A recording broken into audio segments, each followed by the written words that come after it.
नमस्कार दोस्तों, मैं अभिषेक पांडे आप लोगों का Jharkhand e learning YouTube channel पे स्वागत करता हूं। जैसा कि आज सुबह सुबह हम आप लोगों को जानकारी दिए थे कि आज सुबह 12 बजे के समय आप लोगों के समक्ष बहुत ही बड़ी खुशखबरी लेकर आने वाला हूं इस चैनल के माध्यम से। आज का जो खबर है वह आपका आने वाले जेपीएससी के बारे में है।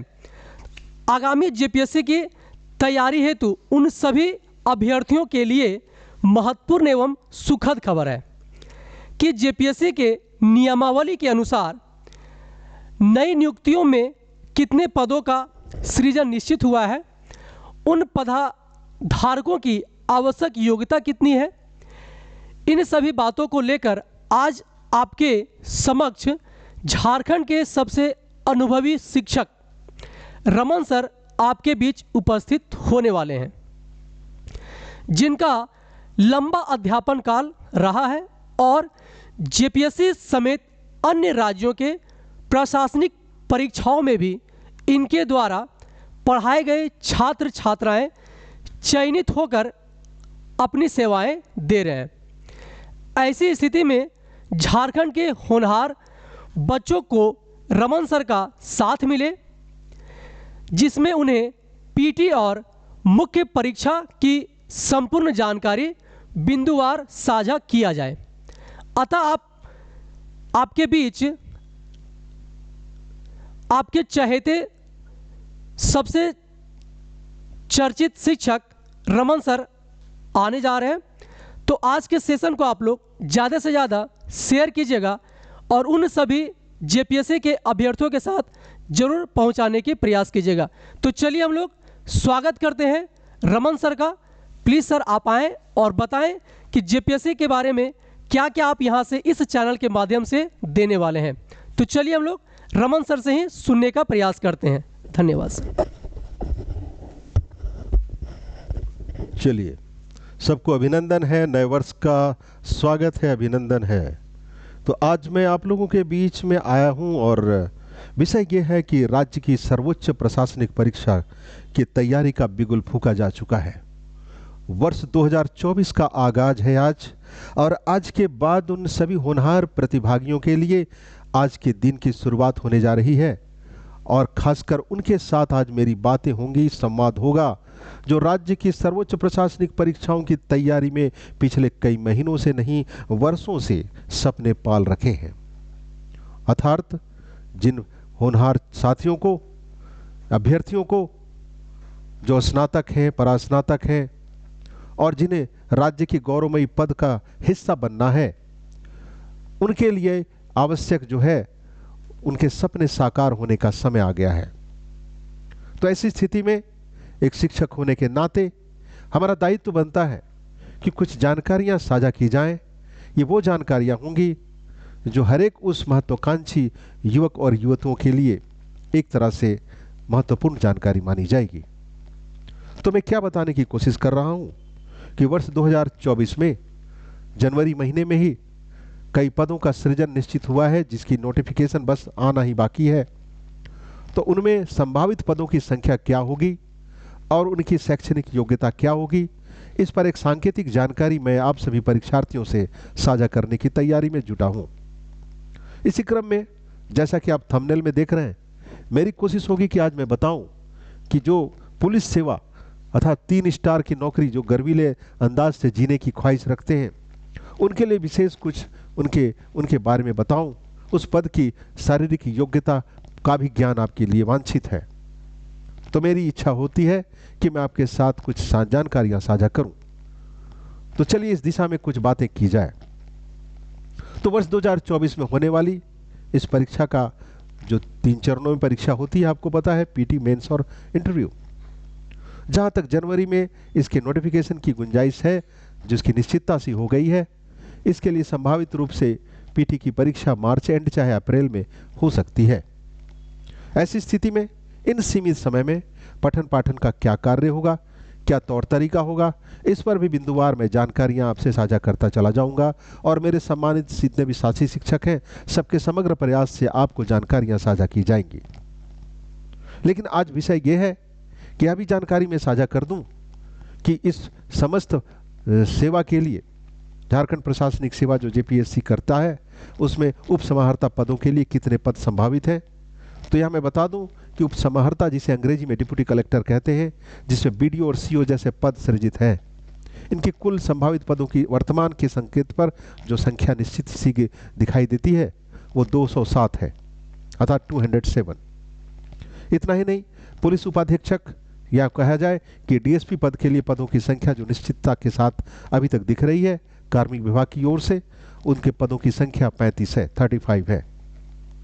हाँ, जिला समादेष्टा के लिए इस वर्ष अभी तक की जो नवीनतम जानकारी है उस पद का अभी तक घोषणा नहीं की गई है। हाँ, कारा अधीक्षक की बात करें, जेल सुपरिटेंडेंट की बात करें, उस पदों की संख्या मात्र और मात्र 2 निश्चित हुई है। पिछले बार की तरह इस बार सहायक नगर आयुक्त के लिए भी पदों का सृजन होना बाकी है, अभी उस पर कोई निश्चितता सी नहीं हुई है, अर्थात उसके लिए शून्य है। जहां तक झारखंड शिक्षा सेवा, जिसमें चुनकर के लोग डिस्ट्रिक्ट एजुकेशन ऑफिसर के पद पर शोभित होते हैं, उनके लिए पदों की संख्या 10 निर्धारित हुई है। इसी तरह अवर निबंधक की बात करें, जो अवर निबंधक पिछले सत्र में पिछली परीक्षा में निर्धारित था सीटों की संख्या, अभी तक उस पर कोई निश्चित निर्धारण नहीं हो पाया है। कमोबेश ऐसा ही सहायक निबंधक पद के लिए भी स्थिति अभी तक इसी तरह की बनी हुई है। ऐसा ही नहीं, इतना ही नहीं, सहायक निदेशक सामाजिक सुरक्षा के पद का भी अभी तक घोषणा नहीं हुई है, लेकिन इसका तय मानिए कि इस पर कुछ न कुछ पद सृजित किए जाएंगे ताकि पदों की संख्या बढ़ करके लगभग 400 के आसपास हो सकती है। वर्तमान जो जानकारी है उसके संदर्भ में 350 के आसपास के पद सृजित किए जा रहे हैं। वित्त सेवा की बात की जाए तो झारखंड फाइनेंस सर्विस में लगभग 56 पदों का सृजन किया निश्चित हो चुका है। इस तरह नियोजन पदाधिकारी के लिए 3 पद सृजित हुए हैं। प्रोबेशन पदाधिकारी, जिसके लिए अभी पदों की संख्या 6 निश्चित हुई है।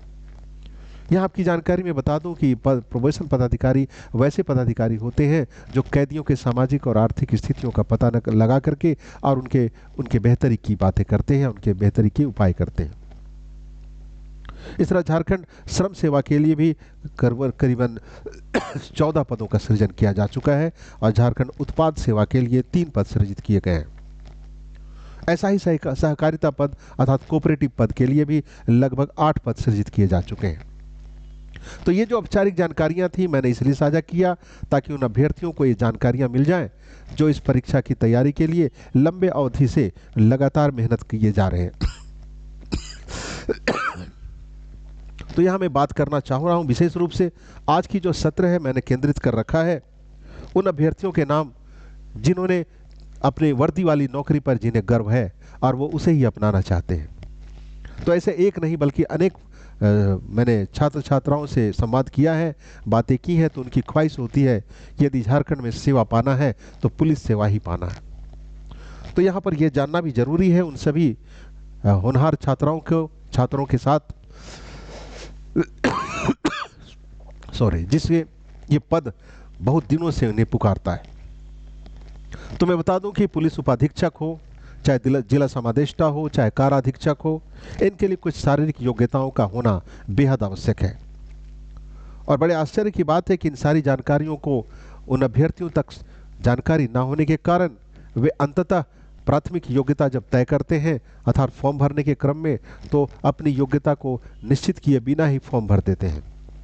वैसी स्थिति में वाइवा तक जाते जाते, इंटरव्यू तक जाते जाते उन्हें यह जानकारी अफसोस कराती है कि काश मुझे पहले किसी ने इस संदर्भ में बताया क्यों नहीं। तो आज उन्हीं जानकारियों को सांकेतिक रूप से रखने की तैयारी कर रहा हूं। तो आप इसके लिए शारीरिक योग्यता पर केंद्रित करके अर्थात जिला जिसको पुलिस उपाधीक्षक DYSP कहते हैं, ये इस पर आप केंद्रित रहेंगे। तो नियमावली के नए मानकों के आधार पर अनारक्षित OBC या फिर MBC के पुरुष उम्मीदवारों के लिए जो न्यूनतम शारीरिक या कदकाठी की जो निश्चितता की गई है वो 165 सेंटीमीटर निर्धारित है। इसी तरह से ST/SC के पुरुष उम्मीदवारों की संख्या या फिर उनकी जो कदकाठी का जो हाइट रखा गया है वो 162 सेंटीमीटर निश्चित किया गया है। इतना ही नहीं, अनारक्षित OBC की बात करूं या महिलाओं के लिए बात की जाए तो ऐसी स्थिति में उनके कद की संख्या, कद की जो सीमा है वो 155 सेंटीमीटर निर्धारित की गई है। इस तरह अगर ST/SC की महिलाओं की बात की जाए तो उनके लिए मात्र और मात्र 152 सेंटीमीटर निश्चित की गई है। तो ये तो बातें हो गई उनके कद को लेकर के। अब ये भी जानना आवश्यक है कि निर्धारित शारीरिक मानक क्या होते हैं, क्योंकि इसको जाने बिना यदि आप इस पद का सृजन या चयन करते हैं और यदि कोई ऐसी त्रुटि, शारीरिक त्रुटि रह जाती है, तो तय मानिए कि आप उसके लिए आपकी उम्मीदवारी निरस्त कर दी जाएगी। तो आज के इस सत्र में ये जानकारियां मैं सांकेतिक रूप से साझा करने जा रहा हूं, आप इसे कृपया ध्यान से सुनेंगे। निर्धारित शारीरिक मानकों में संभावित या संबंधित अभ्यर्थियों के लिए जिन्होंने पुलिस सेवा को अपना सपना बनाया है, अपना ड्रीम बनाया है, उनके लिए शरीर में हड्डियों एवं जोड़ों से संबंधित किसी तरह का रोग नहीं होना चाहिए। यह पहली शर्त है। दूसरी शर्त है कि मानसिक विकृति या दौरा पड़ने वाली ऐसी कोई सांकेतिक बीमारी जिसे मिर्गी कहते हैं, ऐसी कोई स्थिति नहीं बननी चाहिए। इतना ही नहीं, उनका रक्त दबाव अर्थात ब्लड प्रेशर सामान्य होना चाहिए और हृदय संबंधी रोग किसी किस्म का रोग नहीं होना चाहिए। ये कुछ मानक है और इन्हीं मानकों के तहत आयोग जो है सो DSP जैसे पद को अभ्यर्थियों के साथ साझा करता है या उनकी नियुक्ति का आधार बनाता है। शारीरिक अपंगता भी मान्य नहीं है। इतना ही नहीं, एक और चीज बता दूं जिसे क्लो हैंड की नाम दिया जाता है। आप इस शब्द को काइंडली समझने का प्रयत्न करेंगे। क्लो हैंड से ग्रसित व्यक्ति या जो अभ्यर्थी होंगे वो इस पद के लिए पूरी तरह से अयोग्य करार दिए जाएंगे। यहाँ क्लो हैंड का मतलब यह है कि जिनकी अंगुलियां, पंजे जो हैं सो मुड़े हुए ना हो, अर्थात मुड़कर कलाई की ओर मुड़ते ना हो। ऐसी स्थिति में उन्हें अगर ऐसा स्थिति देखा जाता है तो स्वाभाविक रूप से इस पद की अयोग्यता करार दिए जाते हैं। इतना ही नहीं, HIV मुक्त भी होना चाहिए। और कुछ और बातें जोड़ दूं मैं कि दूरदृष्टि चार्ट में बिना चश्मे रहित 6x6 का दृष्टि होना ये वांछित आवश्यक शर्तों में से एक शर्त होगा। इसी तरह से वर्णांधता जिसे कलर ब्लाइंडनेस कहा जाए या नाइट ब्लाइंडनेस जिसे रंतौंधी कही जाती है, ऐसे भी बीमारियां उनके आंखों से जुड़ी हुई नहीं होनी चाहिए। लेकिन ये जो बातें बता रहा हूं ये निसंदेह सिर्फ और सिर्फ DYSP जैसे पद के लिए निर्धारित है। इन सभी मानकों को आप झारखंड प्रशासनिक सेवा से ना जोड़ें, क्योंकि यह सिर्फ और सिर्फ DSP और समादेष्टा या फिर कार अधीक्षक जैसे या फिर प्रोबेशन पदाधिकारी के लिए ही निर्धारित किए गए हैं। हाँ, उनकी श्रवण क्षमता भी सामान्य होनी चाहिए। और कुछ पुरुषों में कुछ बीमारियां होती हैं जैसे हाइड्रोसिल कहते हैं और पाइल्स जैसी बीमारियां से ग्रसित ना हो, इस बात का विशेष ख्याल रखा जाए। साथ साथ ये भी बताता चलूं कि संबंधित अभ्यर्थियों के लिए चर्म रोग की बीमारी ना हो, जिससे कि अशक्तता ये विकृति होने के साथ साथ यदि ऐसी संभावना हो और जिसकी दूरगामी संभावना ऐसी प्रतीत हो कि वो बाद में नुकसान पहुंचा सकता है, तो उनकी उम्मीदवारी जो है सो निरस्त कर दी जाएगी। तो ये जो सांकेतिक जानकारियां थी ये मैंने उस पदधारक अभ्यर्थियों के लिए बताया जिन्होंने झारखंड JPSC के तहत जिन्होंने पुलिस सेवा को अपना ड्रीम बनाया है, सपना बनाया है। लेकिन इस नहीं, हमारी बातें अन्य विषयों से जुड़ती चली जाएंगी। अगले किसी सत्र में मैं आपसे झारखंड के इस पद के लिए जो आरक्षण की जो सीमा निश्चित की गई है उस पर भी एक वीडियो दूंगा और आपसे प्रतिदिन नई जानकारियों के साथ आपको परीक्षा उपयोगी जानकारियों की कड़ी से जोड़ता चला जाऊंगा। और बहुत ही जल्द मैं और मेरे सम्मानित साथी शिक्षकों के समग्र प्रयास से संपूर्ण सिलेबस को PT और मेंस परीक्षा की तैयारी में PT में क्या पढ़ना है, क्या नहीं पढ़ना है, किन संदर्भों से कैसे प्रश्न आएंगे, उसकी टेस्ट सीरीज एवं अन्य महत्वपूर्ण जानकारियां विषयवार बिंदुवार आप तक साझा किया जाएगा। आपसे अपेक्षा की जाती है कि ई-लर्निंग के इस प्लेटफॉर्म से आप जुड़ जाएं और ऐप के जरिए जुड़ते हुए आप अपनी शैक्षणिक सूचनाओं को और ज़्यादा संवर्धित करें और ज़्यादा इनरिच करें।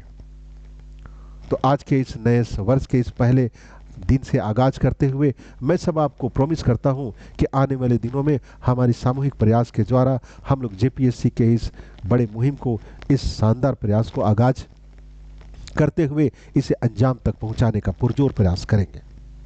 तो आप हम पर विश्वास बनाए रखें और निश्चितता के साथ आगे बढ़ें। मैं अपने अनुभव, लंबे अध्यापन अनुभव का जो अनुभव है मेरा, और जिसने बच्चे जितने चयनित हुए हैं, उन समग्र पूरी ऊर्जा के साथ मैं आपके साथ सेवा देने के लिए तत्पर हूं। तो अगले सत्र में मैं कुछ महत्वपूर्ण जानकारियों के साथ बहुत ही जल्द झारखंड के 110 अंकों के जो प्रश्नावली होंगे, जिनमें विशेषज्ञ और यह जानकर चले अब प्रश्नों के जो स्तर होने वाला है वो पिछली परीक्षाओं से इतर होने वाला है, अर्थात उससे कुछ कठिन प्रश्नों का सृजन होगा, अर्थात कॉन्सेप्ट की जानकारी पर आधारित प्रश्न पूछे जाएंगे।